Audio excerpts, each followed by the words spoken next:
Okay. Thank you for taking a minute to meet with us. I know you normally do notary signings, meet with the clients when they're getting ready to sign their loan docs or almost ready to get the keys to their house. Super excited. That must be a fun job to have. It is. People that are that excited. So I just want to give my clients a little bit of an idea what to expect when they come, when they meet with you or a notary to sign their loan docs. First of all, how long is this process going to take for them?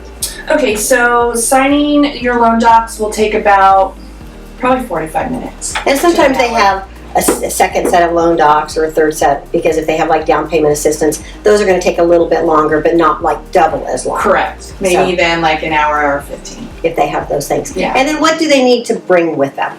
So we need valid ID. So that would be a driver's license or state issued ID or a passport. Okay, so either any of those are great. Mm-hmm. If they don't have any of those three, then they need to let you know when they make the appointment, and you guys can kind of talk about what might be acceptable. But those are the big three. Usually somebody has one of those three. Correct. What do they not need to bring? So, if possible, don't bring children. I mean, if it's not possible and they need to bring them, then that's fine. But we like them to be able to really know what they're signing. I go over the loan docs and give them a short synopsis of each document that they're signing. So it's good to know, what you're signing, not have any distractions. Perfect. And then, so it would take about an hour and 15 if it's longer. If it's a single person signing, sometimes it's only a half hour, 45 minutes, but I would just plan an hour. And the big thing is your ID, and just to make sure that your ID matches the name that's on the documents, and then that you're signing the way your name appears on the documents. Sometimes I find that somebody, maybe their driver's license is old and they've gotten married recently and they're maybe taking title under their new name. Does that happen very often, or does the lender kind of weed all that out? Sometimes it is weeded out. Sometimes we don't discover it until I'm meeting with the client, and then it can pose a problem.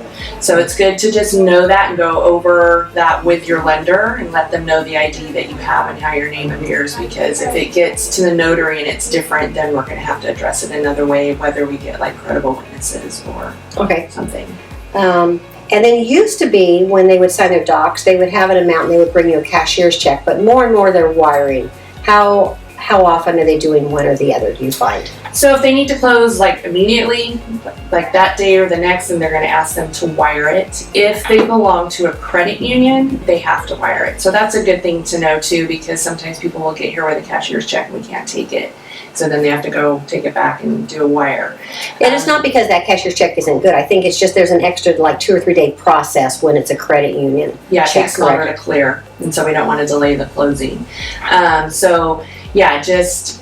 I would bring the cashier's check is made out to the title company, and unless it's a credit union, then you want to do a wire. There is a lot of wire fraud, so we will give specific wiring instructions that they need to follow. And you'll normally include that with the loan doc package. I know a lot of times they'll sign all their documents and go straight from here with that wire instruction to their bank. Yes. To get that done. Yes, and we'll make sure we go over all the steps to that too. So perfect. Is there anything else that we think we need to let them know? It seems like it's a stack of documents. We always joke when we're signing, short paper. Well, this isn't like a loan doc signing. Exactly. But it's pretty painless. You explain it all to them. They've probably seen most of it already. Now that we have the closing disclosures going out ahead of time, a lot of that information they've seen just a few days before, so that may make it easier.